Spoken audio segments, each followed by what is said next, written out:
ನಾವು ಗ್ಯಾರಂಟಿಯನ್ನ ನಿಲ್ಲಿಸಲ್ಲ ಅಂತ ಹೇಳಿದ್ದಾರೆ ಸಿಎಂ ಡಿಕೆ ಶಿವಕುಮಾರ್. ರಾಜ್ಯದ ಗೃಹಲಕ್ಷ್ಮಿಯರು ಯಾರು ಕೂಡ ಆತಂಕ ಪಡಬೇಡಿ.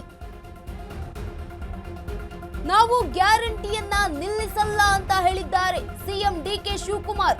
ರಾಜ್ಯದ ಗೃಹಲಕ್ಷ್ಮಿಯರು ಕೂಡ ಯಾರು ಆತಂಕ ಪಡಬೇಡಿ ಅಂತ ಹೇಳಿದ್ದಾರೆ. ಕಾಂಗ್ರೆಸ್ ಸರ್ಕಾರ ಎಂದಿಗೂ ಕೂಡ ಗ್ಯಾರಂಟಿಗಳನ್ನ ನಿಲ್ಲಿಸಲ್ಲ ಅಂತ ಸ್ಪಷ್ಟನೆ. ವಿಪಕ್ಷಗಳ ಇಂತಹ ವದಂತಿಗೆ ಯಾರು ಕೂಡ ಕಿವಿಗೊಡಬೇಡಿ.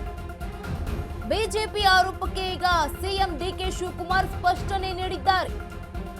ಗೃಹಲಕ್ಷ್ಮಿ ಮತ್ತು ಗೃಹ ಜ್ಯೋತಿ ಯೋಜನೆ ಬಂದ್ ಮಾಡಲ್ಲ ಅಂತ ಹೇಳಿರುವಂತದ್ದು. ಕಾಂಗ್ರೆಸ್ನ ಯಾವುದೇ ಗ್ಯಾರಂಟಿಗಳು ಕೂಡ ಬಂದ್ ಆಗಲ್ಲ ಅಂತ ಹೇಳಿದ್ದಾರೆ. 5 ಗ್ಯಾರಂಟಿಗಳು ಸರ್ಕಾರದ ಹೆಮ್ಮೆಯ ಯೋಜನೆಗಳಾಗಿವೆ. ಗ್ಯಾರಂಟಿಗಳು 100ಕ್ಕೆ 100ರಷ್ಟು ಮುಂದುವರಿಯುತ್ತವೆ ಅಂತ ಹೇಳಿರುವಂತದ್ದು ಸಿಎಂ ಡಿಕೆ ಶಿವಕುಮಾರ್ ಅವರು.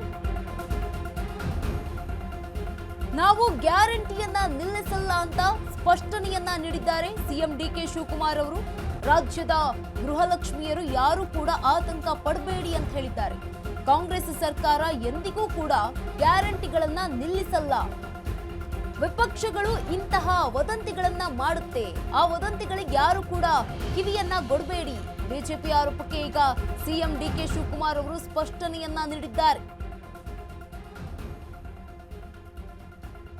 ಗೃಹಲಕ್ಷ್ಮಿ ಮತ್ತು ಗೃಹ ಜ್ಯೋತಿ ಯೋಜನೆ ಬಂದ್ ಮಾಡಲ್ಲ ಅಂತ ಟ್ವೀಟ್ನ ಮೂಲಕ ಸ್ಪಷ್ಟನೆಯನ್ನ ನೀಡಿರುವಂತದ್ದು. ಕಾಂಗ್ರೆಸ್ನ ಯಾವುದೇ ಗ್ಯಾರಂಟಿಗಳು ಕೂಡ ಬಂದ್ ಆಗಲ್ಲ ಅಂತ ಹೇಳಿದ್ದಾರೆ. 5 ಗ್ಯಾರಂಟಿಗಳು ಏನಿದ್ದಾವಲ್ಲ ಅವೆಲ್ಲ ಸರ್ಕಾರದ ಹೆಮ್ಮೆಯ ಯೋಜನೆಗಳಾಗಿದ್ದಾವೆ. ಗ್ಯಾರಂಟಿಗಳು 100ಕ್ಕೆ 100ರಷ್ಟು ಮುಂದುವರಿಯುತ್ತವೆ ಈ ರಾಜ್ಯದಲ್ಲಿ ಅಂತ ಸ್ಪಷ್ಟನೆ ನೀಡಿದ್ದಾರೆ. ಟ್ವೀಟ್ನ ಮುಖಾಂತರ ಡಿಕೆ ಶಿವಕುಮಾರ್ ಅವರು ನಾವು ಗ್ಯಾರಂಟಿಯನ್ನ ನಿಲ್ಲಿಸಲ್ಲ ಅಂತ ಸಿಎಂ ಡಿಕೆ ಶಿವಕುಮಾರ್ ಅವರು ಹೇಳಿರುವಂತದ್ದು. ರಾಜ್ಯದ ಗೃಹಲಕ್ಷ್ಮಿಯರು ಕೂಡ ಯಾರು ಆತಂಕ ಪಡಬೇಡಿ ಅಂತ ಹೇಳಿದ್ದಾರೆ. ಕಾಂಗ್ರೆಸ್ ಸರ್ಕಾರ ಎಂದಿಗೂ ಕೂಡ ಗ್ಯಾರಂಟಿಗಳನ್ನ ನಿಲ್ಲಿಸಲ್ಲ ಅಂತ ಟ್ವೀಟ್ ಮಾಡಿ ಸ್ಪಷ್ಟನೆ ನೀಡಿರುವಂತದ್ದು. ವಿಪಕ್ಷಗಳು ಇಂತಹ ವದಂತಿಗೆ ಯಾರು ಕೂಡ ಕಿವಿಗೊಡಬೇಡಿ ಅಂತ ಹೇಳಿದ್ದಾರೆ. ಬಿಜೆಪಿ ಆರೋಪಕ್ಕೆ ಇದೀಗ ಸಿಎಂ ಡಿಕೆ ಶಿವಕುಮಾರ್ ಅವರು ಸ್ಪಷ್ಟನೆ ಕೊಟ್ಟಿರುವಂತದ್ದು. ಟ್ವೀಟ್ನ ಮುಖಾಂತರ ಗೃಹಲಕ್ಷ್ಮಿ ಮತ್ತು ಗೃಹ ಜ್ಯೋತಿ ಯೋಜನೆಯನ್ನ ನಾವು ಬಂದ್ ಮಾಡಲ್ಲ. ಕಾಂಗ್ರೆಸ್ನ ಯಾವುದೇ ಗ್ಯಾರಂಟಿಗಳು ಕೂಡ ರಾಜ್ಯದಲ್ಲಿ ಬಂದ್ ಆಗಲ್ಲ ಅಂತ ಹೇಳಿದ್ದಾರೆ. 5 ಗ್ಯಾರಂಟಿಗಳು ಸರ್ಕಾರದ ಹೆಮ್ಮೆಯ ಯೋಜನೆಗಳಾಗಿವೆ ಅಂತ ಸ್ಪಷ್ಟನೆಯನ್ನ ನೀಡಿದ್ದಾರೆ.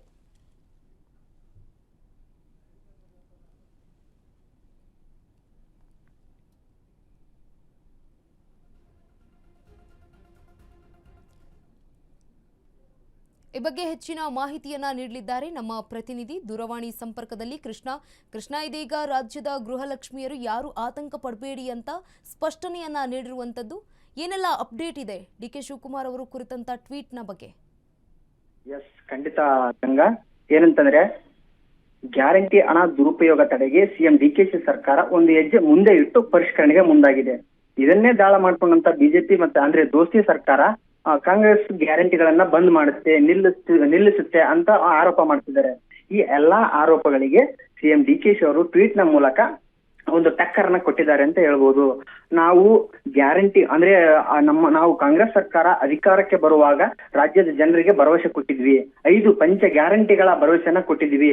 ಅವತ್ತು ನಾವು ಹೇಳಿದ್ವಿ, ಈಗಲೂ ಕೂಡ ಅದನ್ನೇ ಹೇಳ್ತಾ ಇದೀವಿ. ನಮ್ಮದು ನುಡಿದಂತೆ ನಡೆದ ಸರ್ಕಾರ, ನಡೆಯುತ್ತಿರುವ ಸರ್ಕಾರ, ಮುಂದೆಯೂ ನಡೆಯುವ ಸರ್ಕಾರ ಅಂತ ನಾನಲ್ಲ, ಸಿಎಂ ಡಿಕೆಶಿ ಅವರೇ ಹೇಳಿದ್ರು. ಇವತ್ತು ಕೂಡ ಅದನ್ನೇ ಹೇಳ್ತಾ ಇದ್ದಾರೆ. ರಾಜ್ಯದ ಜನ ಆಮೇಲೆ ಗೃಹಲಕ್ಷ್ಮಿಯರು ಕೂಡ ಯಾರು ಆತಂಕಕ್ಕೆ ಒಳಗಾಗಬಾರ್ದು. ಈ ದೋಸ್ತಿ ಸರ್ಕಾರಗಳ ಆರೋಪಗಳು ಆಮೇಲೆ ಈ ವದಂತಿಗಳಿಗೆ ಯಾರು ಕಿವಿ ಕೊಡಕ್ ಹೋಗ್ಬೇಡಿ. ಯಾಕಂತಂದ್ರೆ ನಾವು ಜಸ್ಟ್ ಪರಿಷ್ಕರಣೆ ಮಾಡ್ತಾ ಇದ್ದೀವಿ, ಗ್ಯಾರಂಟಿಗಳನ್ನ ನಿಲ್ಸೋದಿಲ್ಲ. ಈ ಗೃಹ ಜ್ಯೋತಿ ಮತ್ತೆ ಗೃಹಲಕ್ಷ್ಮಿ ಏನ್ ಇದೆಯಲ್ಲ ಅದರಲ್ಲಿ ₹1 ಅಲ್ಲ, ₹2 ಅಲ್ಲ, ಬರೋಬ್ಬರಿ 100 ಕೋಟಿ ಹಣ ಸತ್ತವರ ಖಾತೆಗೆ ಜಮಾ ಆಗ್ತಿತ್ತು. ಅದನ್ನ ತಡೆಯೋದಕ್ಕೋಸ್ಕರನೇ ನಾವು ಈ ಒಂದು ಪರಿಷ್ಕರಣೆಗೆ ಮುಂದಾಗಿದ್ದೀವಿ ಹೊರತು ಗ್ಯಾರಂಟಿಗಳನ್ನ ನಿಲ್ಸೋದಿಲ್ಲ ಅಂತ ಸಿಎಂ ಡಿಕೆಶಿ ಅವರು ಹೇಳಿದರೆ. ನಿನ್ನೆ ಕೂಡ ಪ್ರೆಸ್ ಮೀಟ್ ನಲ್ಲೂ ಹೇಳಿದ್ರು ಅವರು, ಗ್ಯಾರಂಟಿಗಳು ಎಂದಿಗೂ ಬಂದಾಗಲ್ಲ. ಮುಂದೆ 2028ಕ್ಕೆ ಮತ್ತೆ ಕಾಂಗ್ರೆಸ್ ಸರ್ಕಾರನೇ ಅಧಿಕಾರಕ್ಕೆ ಬರುತ್ತೆ. ಅವತ್ತು ಕೂಡ ಈ ಗ್ಯಾರಂಟಿಗಳು ಮುಂದುವರಿಯುತ್ತವೆ. ನೀವ್ಯಾರು ಆತಂಕಕ್ಕೆ ಒಳಗಾಗಕ್ ಹೋಗ್ಬೇಡಿ. ಜಸ್ಟ್ ಇದೊಂದು ಏನಂತಾರೆ, ಇದನ್ನ ಪರಿಷ್ಕರಣೆ ಅಂತ ಹೇಳ್ತಾರೆ. ಇದಕ್ಕೆ ಪರಿಷ್ಕರಣೆ ಮಾಡ್ಬೇಕಾದ್ರೆ ಏನ್ ಮಾಡ್ತಾ ಇದೀವಿ.